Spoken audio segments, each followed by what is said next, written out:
warahmatullahi wabarakatuh. Selamat pagi menuju siang anak-anak Bapak. Alhamdulillah pada kesempatan ini Bapak hadir untuk mengisi atau untuk melengkapi pembelajaran kita, khususnya pelajaran agama.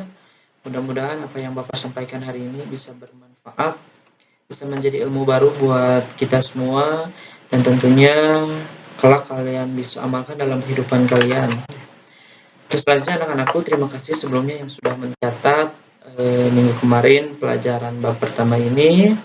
Dan kesempatan ini Bapak akan coba menjelaskan materi yang telah kalian rangkum, yang telah kalian catat minggu kemarin ya. Bab pertama di kelas 8 ini kita akan belajar mengenai meyakini kitab-kitab Allah Subhanahu wa Ta'ala. Kalian bisa lihat PowerPoint-nya, dan kalian juga bisa baca PowerPoint-nya ya. Pertama, bab pertama ini kita akan meyakini kitab-kitab Allah Subhanahu wa Ta'ala. Kita yakini bahwasannya Allah Subhanahu wa Ta'ala itu menurunkan kitab-kitab, di mana kitab itu Allah turunkan untuk menjadi pedoman, untuk menjadi petunjuk bagi kita, dan sebagai salah satu dan untuk salah satu pegangan ketika hidup di dunia ini. Selanjutnya, pengertian iman kepada kitab. Kata kitab berasal dari kata kataba, yaktubu, katban, dan wakitaban. Iman kepada kitab Allah Subhanahu wa Ta'ala berarti percaya dan yakin dengan sepenuh hati bahwa Allah Subhanahu wa Ta'ala telah menurunkan kitab-kitabnya kepada Rasul-Nya untuk disampaikan kepada umat sebagai petunjuk dan pedoman hidup agar dapat meraih kebahagiaan dunia dan akhirat.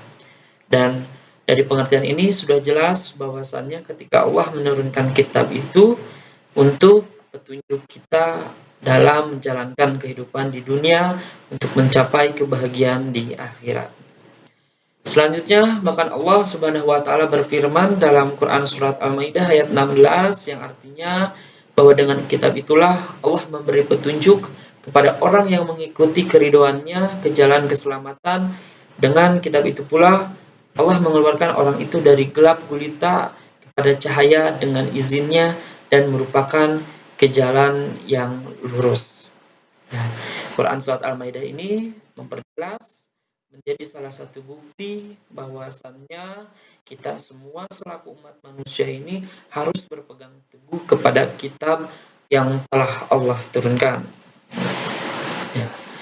Jadi sudah jelas ya bahwa Allah menurunkan kitab itu sengaja untuk pedoman kita dalam menjalankan kehidupan. Kemudian kitab-kitab yang Allah turunkan itu berjumlah 4. Yang pertama ada kitab Taurat. Kitab Taurat itu Allah turunkan kepada Nabi Musa untuk kaum Bani Israel dan dalam bahasa Ibrani.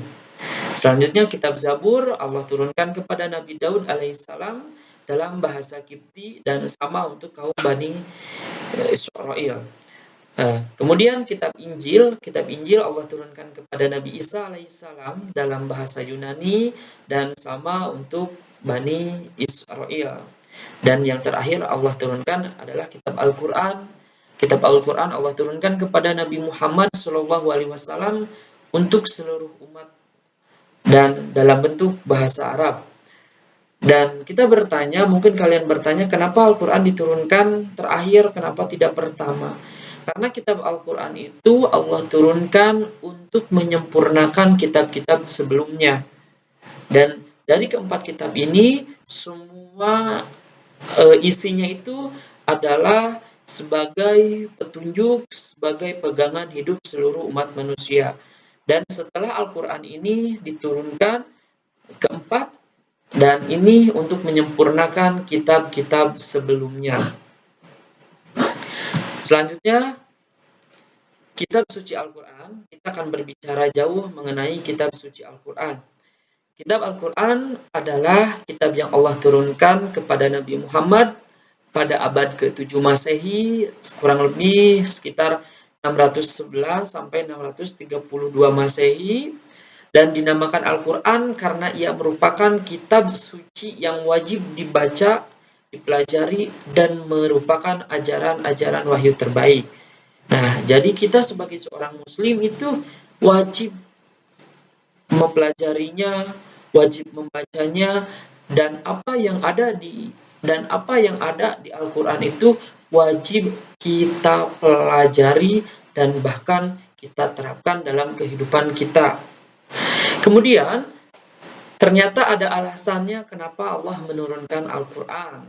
Yang pertama, bahwa Al-Quran sengaja Allah turunkan sebagai penyempurna kitab-kitab sebelumnya. Kemudian, bahwa Al-Quran diturunkan untuk menjelaskan habis masa berlakunya kitab-kitab terdahulu.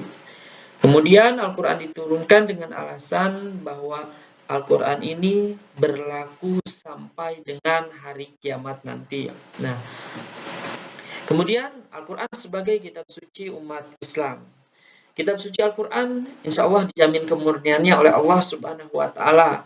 Maksudnya, sejak awal diturunkannya Al-Quran sampai sekarang, bacaan Al-Quran dan isinya tidak mengalami perubahan, baik penambahan ataupun pengurangan.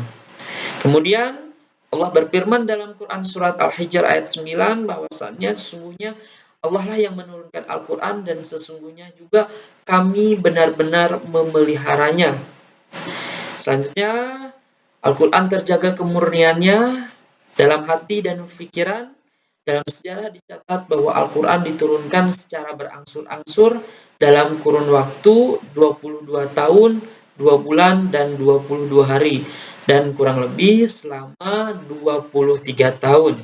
Ya, jadi ingat bahwa ketika Allah menurunkan wahyunya, ketika Allah menurunkan ayat Al-Quran itu tidak langsung dalam bentuk satu buku ataupun dalam satu kitab, tapi Allah turunkan per ayat dalam kurun waktu kurang lebih 22 tahun, 2 bulan, dan 22 hari. Selanjutnya, selain kita mengenal kitab Al-Quran, kita juga mengenal dengan suhuf. Ingat bahwa di samping Allah menurunkan kitab suci, Allah juga menurunkan firman-firman-Nya dalam berbentuk lembaran-lembaran wahyu yang terpisah dan yang disebut dengan suhuf. Dan perbedaannya bahwa kitab Al-Quran atau kitab itu lebih lengkap daripada suhuf. Dan perbedaan selanjutnya bahwa bentuk kitab suci itu dibukukan, sedangkan suhuf masih berbentuk lembaran yang terpisah. Nah, jadi kita yakini bahwa selain adanya kitab, Allah juga menurunkan lembaran-lembaran wahyu yang disebut dengan suhuf. Selanjutnya ada istilah ngobrol perkara ilmu ya.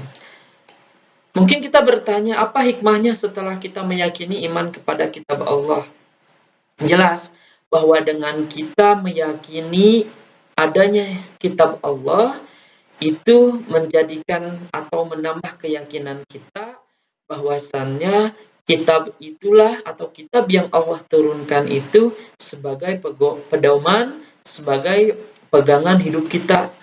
Nah, kalau kita sudah percaya adanya kitab Allah, berarti untuk menemani kehidupan kita, untuk melengkapi kehidupan kita sehari-hari itu, kita harus mempelajari Al-Quran. Karena di dalam kitab itu sudah terdapat pedoman, sudah terdapat anjuran, sudah terdapat larangan.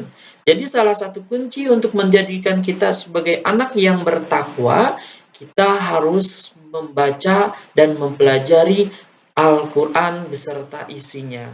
Karena Al-Quran itu adalah firman Allah yang sudah jelas dan sudah lengkap bahwa Al-Quran itu adalah perkataan Allah.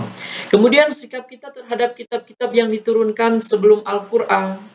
Nah, karena kita yakin, karena kita tahu bahwa Allah itu menurunkan kitab-kitab sebelumnya, kita harus yakin bahwa Al-Quran diturunkan setelah kitab-kitab terdahulu. Dan semua kitab yang Allah turunkan itu harus kita imani, harus kita percayai. Baru buat kita semua, dan mudah-mudahan kita semua bisa mengamalkan dari pembelajaran kita hari ini. Bapak harapkan pemaparan Bapak ini bisa kalian pahami, karena bagaimanapun juga di akhir insya Allah kita akan ada ulangan. Mudah-mudahan kalian bisa mendapatkan nilai yang sempurna dan membuahkan hasil yang maksimal.